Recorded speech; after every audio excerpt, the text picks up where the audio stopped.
2 ദിവസം കൊണ്ട് ചേട്ടനങ്ങ് ക്ഷീണിച്ചു പോയി. നിനക്ക് തോന്നുന്നതാണ്. എത്ര പ്രാവശ്യം ജയിലിൽ പോയിട്ടുള്ളവനാ ഞാൻ. എനിക്ക് പേടിയായിരുന്നു. അയാൾക്ക് ആരെങ്കിലും പിടിച്ചു കിടത്താൻ പാടില്ലായിരുന്നു. ബാവ എന്നും രാത്രി ഈ തിണ്ണയ്ക്ക് വന്ന് കിടക്കുമായിരുന്നു. അതെ ചേട്ടാ, എന്നും അരി സാധനങ്ങളും ഒക്കെ വാങ്ങിച്ചുകൊണ്ട് തരുമായിരുന്നു. നല്ല സ്നേഹമുള്ള മനുഷ്യനാ. ഷാൻ കമ്മിറ്റി നോട്ടീസാണ്. കമ്പി വാങ്ങിച്ച വഴിയിൽ 1.5 ലക്ഷം രൂപ കൊടുക്കാനുള്ള വക്കീൽ നോട്ടീസ്. ഞാൻ എവിടെ കൊടുക്കും? നോട്ടീസിന് മറുപടി അയക്കണം. ഉടനെ കൊടുക്കാമെന്ന്. മറുപടി അല്ല അവർക്ക് ആവശ്യം, അവർക്ക് രൂപയാണ് ആവശ്യം. ഇത് കൂടാഞ്ഞിട്ട് മരിച്ചവരുടെ വീട്ടിലേക്ക് 10,000 രൂപ കോമ്പൻസേഷൻ കൊടുക്കണമെന്ന് സർക്കാർ വന്നിരിക്കുന്നു. ഞാൻ അന്നേ പറഞ്ഞതാ അവിവേകം ഒന്നും കാണിക്കരുതെന്ന്. ഗോപാലിന് കേസ് കൊടുക്കാൻ ബോംബെറിയിച്ചു. എന്നിട്ടിപ്പോ എന്തായി? ആളപകടം ഉണ്ടാകുമെന്ന് ഞാൻ വിചാരിച്ചു. ആ ദാസ് പറഞ്ഞു, ഞാനങ്ങ് ചെയ്യിച്ചു. ആ വകയിൽ രൂപ 5000 ആ പൊന്നമ്മയ്ക്ക് കൊടുക്കേണ്ടി വന്നത്. അന്ന് ഒത്താശ പറഞ്ഞു തന്നവനൊക്കെ ഇപ്പൊ എവിടെ പോയി? അവനൊക്കെ ഇപ്പൊ എന്നെ കാണുമ്പോ ഒളിക്കുകയാണ്. ആ ദാസിനെ എനിക്കൊന്ന് കാണണം. എന്തിനാ? എല്ലാ ചരടുകളും ഇപ്പൊ അയാളുടെ കയ്യിലല്ലേ. അയാളെ പിണക്കിയാൽ അനുഭവം എന്തായിരിക്കും അറിയാമോ? പിന്നെ ഞാൻ എന്ത് ചെയ്യണമെന്നാ നീ പറയുന്നത്? മുള്ളിനെ മുള്ളുകൊണ്ടെടുക്കണം. ഞാൻ പോയി അയാളെ ഒന്ന് കാണാം. ദാസിനെയോ? അതെ. നിന്റെ കയ്യിൽ 10,000 രൂപയുണ്ട്. അത് നീ ഇവിടെ എവിടെയോ ഒളിച്ചു വെച്ചിരിക്കുകയാണെന്ന് ഞാൻ അറിഞ്ഞു. ഇതാര് പറഞ്ഞു മാമ? ആറുകൊലത്ത് ഗോവിന്ദപിള്ള. ആ മാടക്കടക്കാരനല്ലേ? ആ, അയാളുടെ അച്ഛൻ തന്നതായിരിക്കും. അപ്പൊ എഞ്ചിനീയർ സാർ എന്ന കാശോടെ? അദ്ദേഹം കാശ് തരാമെന്ന് പറഞ്ഞിട്ട് ഇതുവരെ തന്നില്ല. അതല്ലാതെ നിന്റെ വേറെ കാശ് കാണണമല്ലോ. അതെനിക്കൊരു വീട് വയ്ക്കാൻ. അപ്പൊ നിനക്ക് തനതായ വീട് വേണം, ഭർത്താവ് വേണം. നിന്നെ കൊണ്ടുകിടന്ന ആളാക്കി എനിക്ക് ഡിപ്ലിക്കോസ് അടിക്കാൻ പോലും കാലണ തരില്ല അല്ലേ? ശരി, നീ ഈ വീട്ടിൽ തന്നെയാണല്ലോ പണം ഒളിച്ചു വെച്ചിരിക്കുന്നത്. നമുക്ക് കണ്ടോളാം. ഒന്നുമില്ലേ, അവളൊരു നായർ പെണ്ണല്ലോ. എന്റെ മോളുടെ പ്രായമല്ലേ ഉള്ളൂ. നിനക്ക് എന്നോട് ഒരു വാക്ക് പറയാമായിരുന്നില്ലേ? ഞാൻ അവളെ വിളിച്ച് എന്നെ വീട്ടിലെടുത്തില്ലായിരുന്നു. ഇത് പോകണം കടായിപ്പ്. ഏത്? ആ ബാവേ ഉള്ളോടാ ഇവിടെ അവളെയും കുഞ്ഞിനെ സംരക്ഷിക്കാൻ.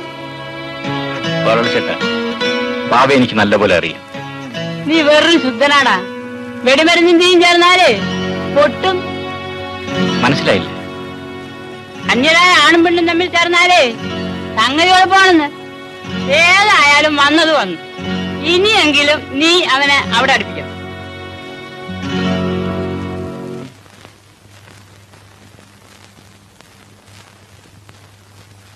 നമസ്കാരം സാർ. നമസ്കാരം. കാറിന്റെ ഹോൺ കേട്ടപ്പോ ഞാൻ വിചാരിച്ചു വാസുക്കുട്ടൻ പിള്ളയാണ്. എന്താ പതിവില്ലാതെ? സാറിനെ ഒന്ന് കാണാൻ വന്നതാ. ആ, ബില്ലിന്റെ കാര്യം. ഓ ഐ സി. അതേപ്പറ്റി വിശദമായി സംസാരിക്കണമെങ്കിൽ അല്പം സമയം വേണം. എനിക്ക് തിടുക്കമൊന്നുമില്ല. ആ, എന്നാ നാണപ്പം താഴെ ചെന്നിരിക്കും. ഞങ്ങൾക്ക് അല്പം സർക്കാർ കാര്യം സംസാരിക്കാനുണ്ട്. എന്നാ ഞാൻ പോയി എന്റെ അക്കൽജാമിന്ന് കണ്ടേച്ചു വരാം. വരണമെന്നില്ല, ഭവാനിയമ്മയെ ഞാൻ കൊണ്ട് വിട്ടോളാം. ഞാൻ പോയിക്കോട്ടെ കൊച്ചമ്മേ. നീ ഭാര്യയുടെ അടുത്തേക്ക് പോയല്ലേ, ഞാൻ പൊയ്ക്കൊള്ളാം. വരൂ, അകത്തുനിന്ന് സംസാരിക്കാം. വരൂ, ഇരിക്കും. സാറേ, ഈ ബില്ല് മാറി കിട്ടാത്തത് കൊണ്ട് സുനിന്ദയുടെ അച്ഛൻ വല്ലാതെ വിഷമിക്കുകയാണ്. ബില്ല് പാസ്സാകാത്തതിന് എന്റെ അറിവിൽ ഒരേ ഒരു കാര്യമേ ഉള്ളൂ. അതെന്താണെന്നാണ് അറിയേണ്ടത്. അതിപ്പോ ഞാനെങ്ങനെയാ പറയുന്നത്? പറയാതെ എങ്ങനെ അറിയുന്നത്?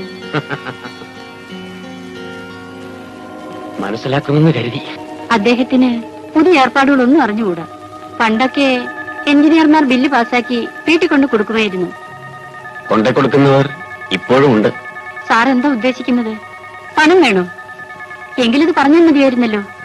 ഭാര്യമ്മേ, നിങ്ങളൊക്കെ ഉള്ളപ്പോൾ എനിക്കെന്തിനാ പണം? സാർ, എനിക്കൊന്നും മനസ്സിലാവുന്നില്ല. അത് തന്നെയാണ് തകരാറ്. വളച്ചു കെട്ടാതെ എന്താ കാര്യമെന്ന് പറയും. ബില്ല് പാസ്സാകാത്തതിന് കാരണം ഞാൻ ശുപാർശ ചെയ്യാത്തതുകൊണ്ടാണ്. അതെ.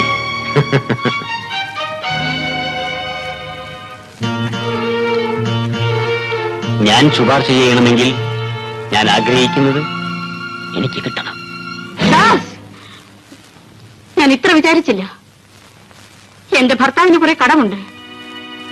പക്ഷേ അദ്ദേഹത്തിന്റെ മാനമാണ് എനിക്ക് വലുത്. നിങ്ങൾ പരിചയിച്ചിട്ടുള്ള വഴി ഇതായിരിക്കും. പക്ഷേ ദാസ് വാസുക്കുട്ടമ്പിള്ളയുടെ ഭാര്യയെ ഇതിനെ വിട്ടുകയില്ല. നിൽക്കൂ. വാസുക്കുട്ടമ്പിള്ള ഇന്ന് കൊലക്കേസിൽ പ്രതിയാണെന്ന് അറിയാമല്ലോ. സർവ്വ തെളിവുകളും എന്റെ കയ്യിലുണ്ട്. നാളെ തൂക്കുമരത്തിൽ വാസുക്കുട്ടമ്പിള്ളയുടെ ജീവൻ പിടഞ്ഞ് അവസാനിക്കുമ്പോ ഞാൻ നിങ്ങളെ വന്ന് കണ്ടോളാം. പൊക്കോളൂ. ഞങ്ങളെ ചതിക്കരുത്. എന്റെ ഭർത്താവ് നിരപരാധിയാണ്. അല്ല, അയാളാണ് പൊന്നമ്മയെ കൊണ്ട് ഗ്രാനേഡ് എറിയിച്ചത്, രണ്ടുപേരെ കൊല്ലിച്ചത്. ജീവിച്ചിരിക്കുന്ന ഭർത്താവിന്റെ മാനമല്ലേ നിങ്ങൾക്ക് വലുത്? നാളെ ആ മാനം എന്താകുമെന്ന് നമ്മൾക്ക് കാണാം. നിങ്ങൾ പോകുന്നില്ലേ? എനിക്ക് അല്പം ജോലിയുണ്ട്. ഇല്ല, ഞാൻ പോകുന്നില്ല. അദ്ദേഹത്തിന്റെ ജീവനേക്കാൾ വലുതായി എനിക്കൊന്നുമില്ല. ഒന്നും പേടിക്കാനില്ലെന്നേ. സാർ, ഞാനൊരു ഭാര്യയാണ്. എന്റെ അഭിമാനം. അത് ന്യായം. ഇതാ നോക്കൂ,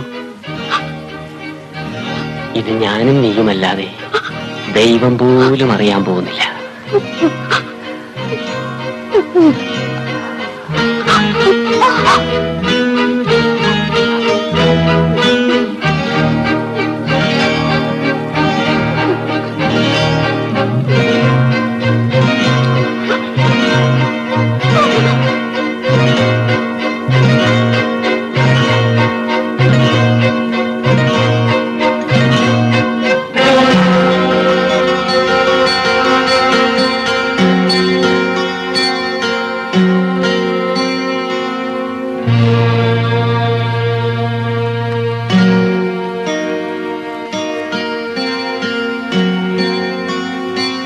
ഭവാനി,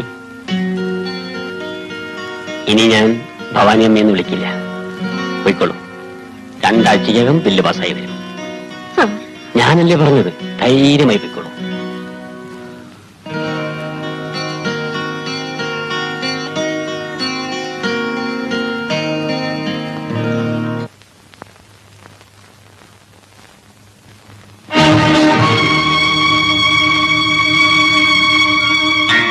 ഈ അസമയത്ത് ഇവിടെ വെറുതെ വന്നതാ. ഓഹോ, ഈ ഗതികേട് വരെ എത്തിയോ?